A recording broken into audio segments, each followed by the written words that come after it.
If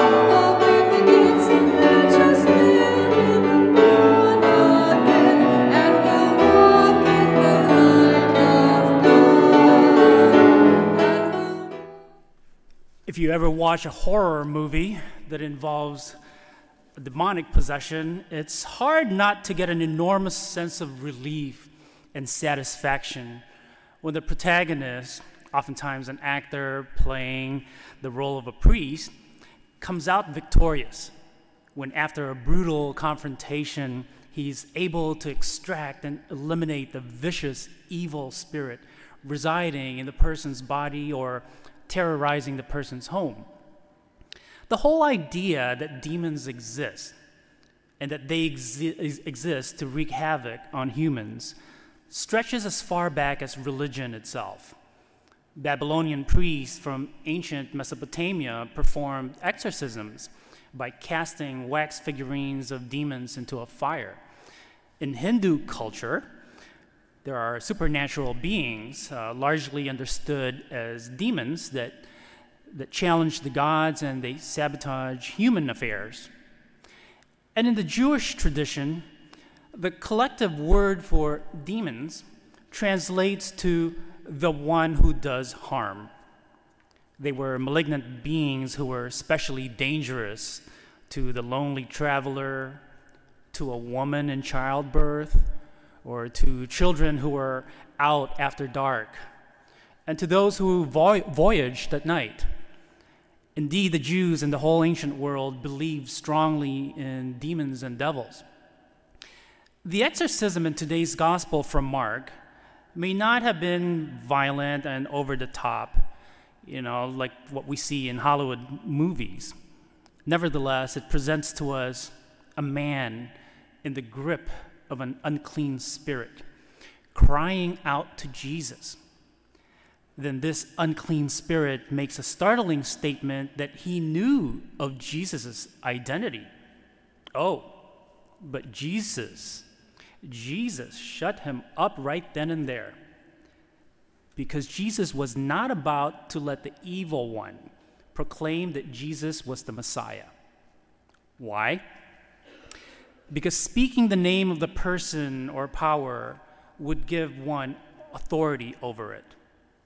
That's why the announcing of Jesus' messianic identity was to be carried out only by the witnesses of God's authority over evil. Consequently, Jesus orders the evil one to come out of this man's body with a single command. The people in the synagogue witnessing all this were amazed by Jesus' incredible display of authority. But they were even more astounded that the unclean spirit had actually obeyed him. So who's the boss now, right? So what do we make of all this? Are some of us skeptical about the whole business of demons and demon possessions? Or are we even hesitant to embrace Jesus as exorcist, who, by the way, is the Messiah and the Son of God, who opposes powers that bring death instead of life? If we can just set aside for a moment our Hollywood notion of demons, we can easily recognize that there are powers of evil and hatred in this world. These are powers that destroy people and rob them of life, powers that oppress and enslave others, especially the poor and the weak among us, people and organizations that destroy other living things in our planet in pursuit of wealth or power for themselves. And oh yes, evil can come in the form of a false prophet carrying the Christian flag, but who in reality spouts hate and repeated lies for the sheer thrill of spreading confusion and muddling the minds of people.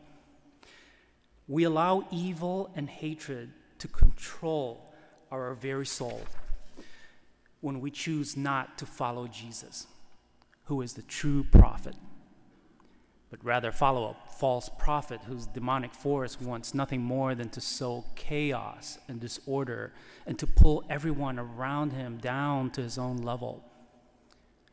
false prophet delights in tearing down good things and desecrating what is really beautiful. And he lives for adulation without regard for whether the glory is earned.